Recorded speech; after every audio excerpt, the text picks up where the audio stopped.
We are on Easter Sunday, and I've tied Easter in with the series we're going to do for the month of April, and the series is called Anything, and I will unpack that a little bit more as we get going, but it's Easter Sunday.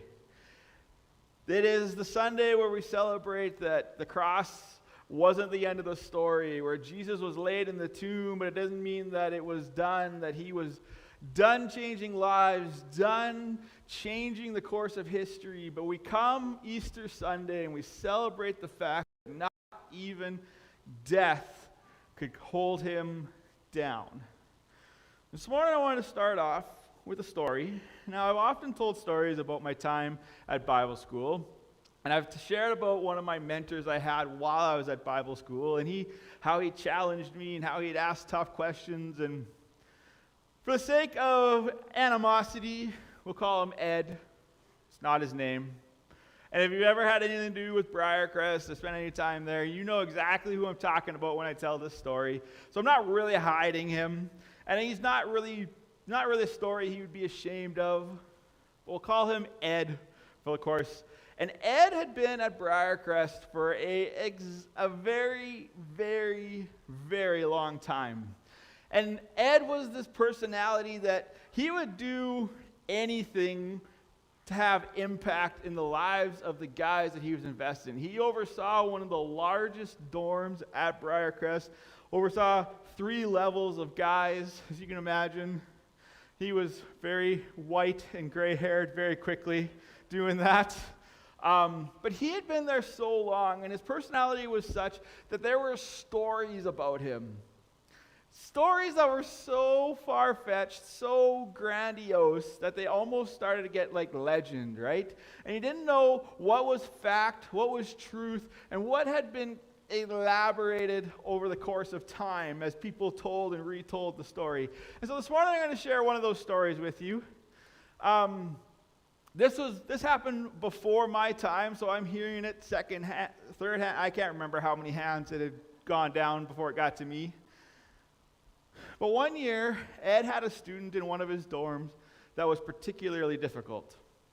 Now, Ed loved his students, and the last thing he'd ever want to do is have a student thrown out of school. But that was always an option. If you weren't going to follow the rules, if you weren't maintaining your academic level, if you met these certain criteria, the reality is that your time at school could be ended.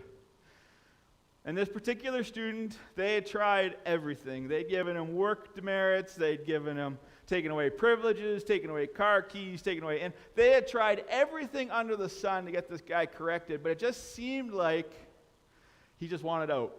And he was willing to do whatever it took to get out, but he wasn't going to leave. He was going to be asked to leave, because that's the proper way to do it. But Ed didn't want him to. Ed knew that Jesus had a big plan for him. Jesus wanted to do something amazing through him at school, and so he went and he asked the question that we so often need to ask in our life and so often forget to ask it. He said, "What would Jesus do? I've tried everything. God, you need to," and he thought about it, and he had an idea. So one day he calls this student in, and he lays it all out for this young man. He says, "We have tried everything for you. We've disciplined you, we've taken away rights, and the reality is that if you do not clean up your act, if you do not turn things around, your time at school is coming to an end." And Ed said, "I think I have an idea." And he leaned back in his desk, opened a drawer, pulled out a hammer, much like this one. And he said, "Punishing you doesn't seem to be working, so what if you punished me instead?" He flipped the hammer around, handed it to the young student, put his hand on the desk and said, "I want you to start hitting fingers until you decide to stop misbehaving." And the young man, as bad and as rebellious as he was, didn't think this was a very good idea. So obviously he said no. First the hammer came out and he was worried that Ed had a plan. But when he offered to have his own fingers smashed in his place, the young man said, yeah, no, I don't think that's a very good idea. He's like, Ed said, are you sure? The young man said, yeah, I'm sure. So he handed the hammer back to Ed, thinking that the story was done, thinking that this was all that was going to happen. And much to the students' shock, he took the hammer, he gave it a flip, broke his own thumb. And he lifted it up again. He said, which finger do I hit next? At this point, the young man is in tears, shocked that Ed would do this to himself. And said, I'm done. I give up. I give in. If you're willing to smash your thumb over this, then I'll stop. I'll give it. And the young man left the office in tears. The whole dorm heard the slam of the hammer and was sure that Ed had hit something, but not his own hand. And obviously Ed went to the hospital, got cleaned up, and the rest is history. The young man turned around. He actually ended up becoming quite influential in the school for all the right reasons, not the wrong reasons. So obviously it worked, but the question is, which brings me to my first question this morning. Is it true? Or do you think some of the details have been exaggerated a bit? Everyone online, I'll ask a couple more questions throughout the course of the service, but you share in Facebook or on YouTube. You guys, what do you think? How many people think that that is exactly how the story played out? Hands up if you think that's a true story. Oh, how many people think it's a tall tale? It got stretched a little bit. Most people aren't putting their hand up. There's a couple of them who are like, yeah, that doesn't, yeah. Nobody's willing to think that it's true. That's fair. I will say this. Obviously, the way that this story goes really good is that I was the student. I wasn't. This happened way before my time. So I didn't see it.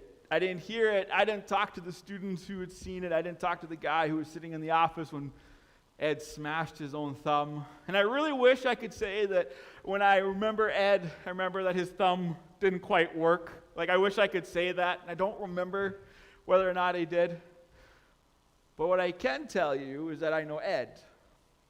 And I know how radically he loved his boys. They were always his boys. They were always his sons. They weren't just kids that showed up. They weren't just a bunch of wild. And to give you an idea, the dorm that this young man was on was called the zoo. Okay? So it was a wild bunch. But he loved every one of those boys. He literally would have done anything to see Jesus move. He literally would have done anything to see them stick around at school. He'd never want to see anyone leave. And over the course of the years at my time, 3 years I spent with Ed. 1 under his direct mentorship, 2 working alongside him as I worked in a high school dorm. And I remember sitting in his office, it's late at night, he'd gone home, and as all young men do, you go through the drawers when you're sitting at a desk, right? Oh, let's see, Ed hiding anything good in here? And every time you open the top right drawer of the desk, there was a hammer. And it sure looked like it had been used for something other than nails. And it never left. It was always a reminder. When we come to the story of the resurrection, when we talk about Jesus and Good Friday and the Easter weekend, very few people question that Jesus died. In fact, very few people even question the method of which he died. We've gotten to the point where history confirms that Jesus was a real person. He really did walk. He really did encounter others. He really did influence thousands of people. He really did stir up Jerusalem. We have so many outside sources other than the Bible that confirm that he walked, confirm his impact on the day. And we have so many sources that confirm that, yes, in fact, he was crucified. And the details that the gospel writers write. I was reading an article and prepped for Good Friday from a doctor. And the doctor was reading through the account as given by Matthew, Mark, Luke, and John, and he was so astounded at the details that these uneducated men recorded around Jesus' crucifixion. In fact, the details that these guys were recording made it more real for him from a medical perspective, just confirming that, yeah, this really did happen. There's no question that this happened. But when we talk about the resurrection, see, people don't come back from the dead. People have typically stayed dead. And over the course of history, everybody follows that model except for this one guy. Well, that's not true. Jesus brought people back from the dead. The prophets brought people back from the dead. So people did return, but nobody ever actually brought themselves back from the dead the way that Jesus did. The one person who actually overcame the odds. And so when we read the story, and we're in Matthew 27 as we read the story this morning, there's questions, there's doubt, is this really happening? Matthew 28, we're going to be in Matthew 28. If you have your paper Bible, a little setup before the preamble. So Jesus is taken off the cross, he's buried in a tomb, and the chief priests are concerned that the disciples are going to steal the body and say, see, look, he said he was going to come back, his body's gone, he's come back, he is resurrected, he's alive, woo! And so the chief priests have a plan. They take a big rock and put it in front of the tomb. They seal the tomb, and what the seal was a little added extra protection, but it was also a Roman seal to say that Roman guards signed off on the fact that indeed this rock was here, and if the rock moved, it would break the seal. And there was a Roman guard, a group of soldiers, standing guard in front of the door, making sure that the disciples didn't try anything funny. Now remember, we're talking about fishermen taking on trained soldiers, so good chance this wasn't going to happen. Matthew 28, verse 1. Now after the Sabbath, toward the dawn of the first day of the week, Mary Magdalene and the other Mary went to see the tomb. And behold, there was a great earthquake, for an angel of the Lord descended from heaven and came and rolled back the stone and sat on it. His appearance was like lightning, and his clothing white as snow. And for fear of him, the guards trembled and became like dead men, Roman soldiers, scared of this man. And the angel said to the women, do not be afraid, for I know that you seek Jesus who was crucified. He is not here. He has risen. As he said, come and see the place where he lay. Then go quickly and tell his disciples that he is risen from the dead, and behold, he is going before you to Galilee. There you will see him. See, I have told you. So they departed quickly from the tomb with great fear and joy, and ran to tell his disciples. And behold, Jesus met them and said, greetings. And they came up and took hold of his feet and worshipped him. Jesus said to them, do not be afraid. Go and tell my brothers to go to Galilee, and there they will see me. While they were going, behold, some of the guard went into the city and told the chief priests all that had taken place. I'm sure they really wanted to hear this. And when they had assembled all the elders and taken counsel, they gave a sufficient sum of money to the soldiers and said, tell people his disciples came by night and stole him away while we were sleeping. And if this comes to the governor's ears, we will satisfy him and keep you out of trouble.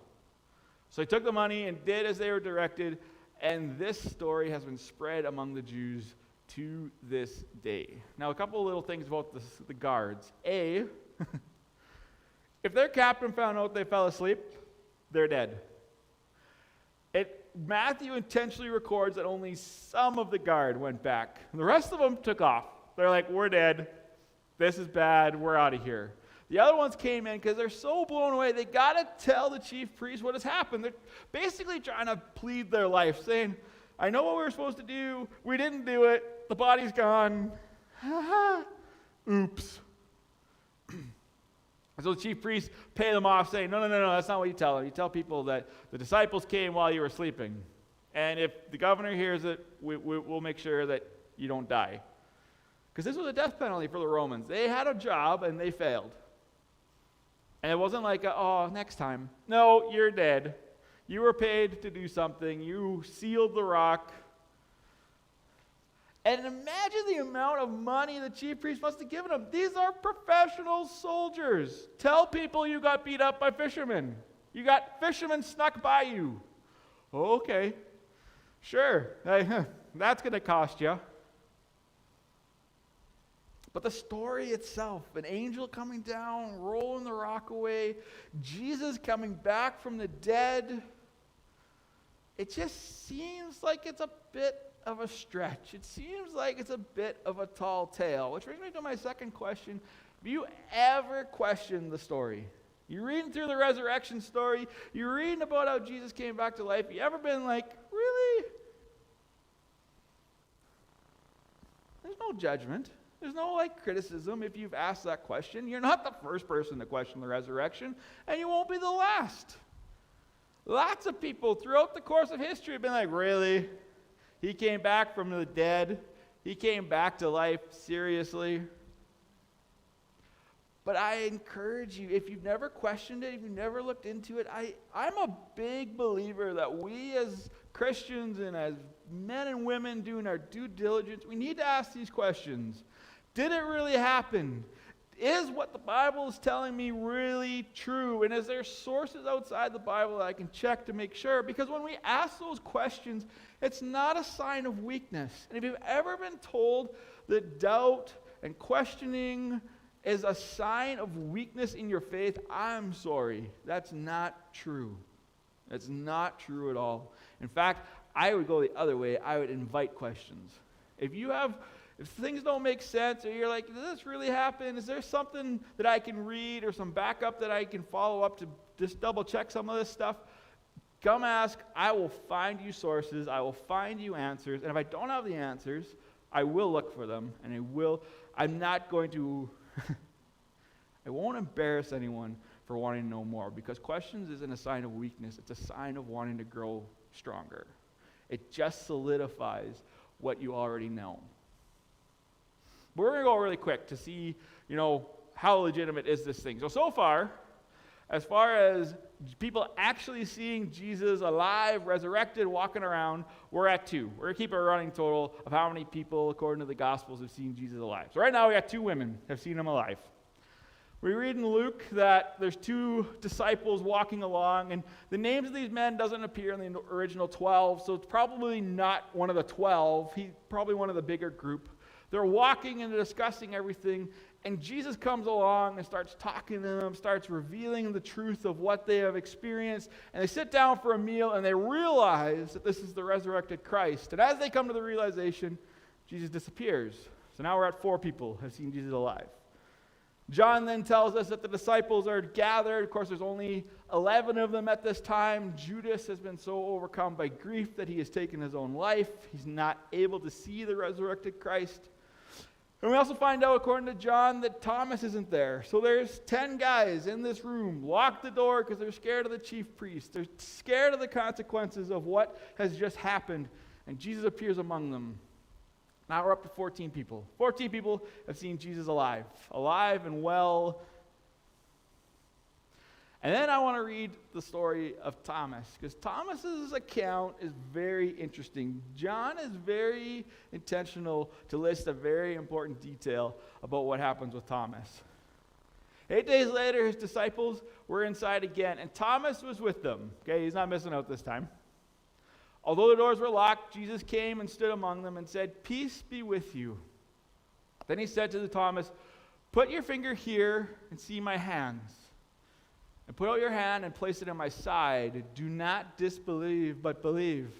And Thomas answered him, "My Lord and my God." And Jesus said, "Have you believed because you have seen me? Blessed are those who have not seen and have yet believed." And I think this is where that whole questioning things is a sign of weakness, because Jesus says this to Thomas. But Thomas also had the advantage of spending 3 years with Jesus and knowing that Jesus only spoke the truth. But the important thing about this encounter between Jesus and Thomas is that Jesus still has the scars. Right? You can fake a resurrection. You can find a lookalike and cut the hair right. You put the right clothes on. You can walk them around to kind of keep people at a distance so they can't get too close to see that it's a fake. You can't fake holes in the wrists. You can't fake holes in the side. And remember with the why the hole in the side is significant is when Jesus was on the cross and he died and then had to remove the bodies and the prisoners were still alive, they were going to break the legs of the three prisoners. So the two criminals crucified with Christ, still alive, break their legs. Jesus, however, is dead, and the Roman guard sees it, and one of the prophecies of Jesus is that he will not have any of his bones broken. And so instead of breaking Jesus' legs, they take a spear and they ram it through the side, and it says the blood and water came out, sure sign that Jesus surely had passed away, but not a bone was broken. And so there's the scar. Actually, it doesn't say there's a scar. It says there's a hole.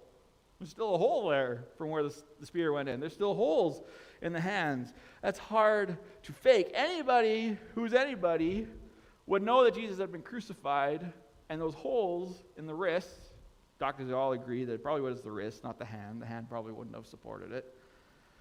It's a sure sign that this really was the man that he was claiming to be. The problem is that when you take account, so we're at 15 people, but people don't like the 15 that have seen him. So 11 of them are disciples, so they could lie. Sure, they've seen Jesus, whatever. In the day, for two women to be the witnesses wouldn't have held any weight because women didn't have rights. They didn't have a voice in that day. So those two witnesses are out of question. And the guys on the road didn't recognize Jesus till the meal at night when it was dark, so they could have mistaken it for somebody else. So now all 15 of our witnesses don't count, which is why what the Apostle Paul says in 1 Corinthians 15 is really significant. For I delivered to you as of first importance what I also received, that Christ died for our sins in accordance with the Scriptures, that he was buried, that he was raised on the third day in accordance with the Scriptures, and that he appeared to Cephas, then to the 12, then he appeared to more than 500 brothers at one time, most of whom are still alive, though some have fallen asleep. And then he appeared to James, then to all the apostles, and last of all, as to one untimely born, he also appeared to me. Of course, Paul at the time was persecuting everyone who claimed to be a follower of Jesus. And so for him to say, yeah, I saw Jesus and he was very much alive, is very significant. 500 people saw Jesus alive. 500 people recognized him and saw the scars and knew that Jesus had once again been walking. You could discredit the 11 because they're loyal to Jesus and they want to, look out for him. You could discredit the women because of the time and the lack of rights they had back then. You could discredit the other guys, but good luck discrediting the overwhelming cloud of witnesses that now was walking the earth saying that I have seen the risen Christ. I have seen Jesus. He is very much alive. He very much has scars in all the right places.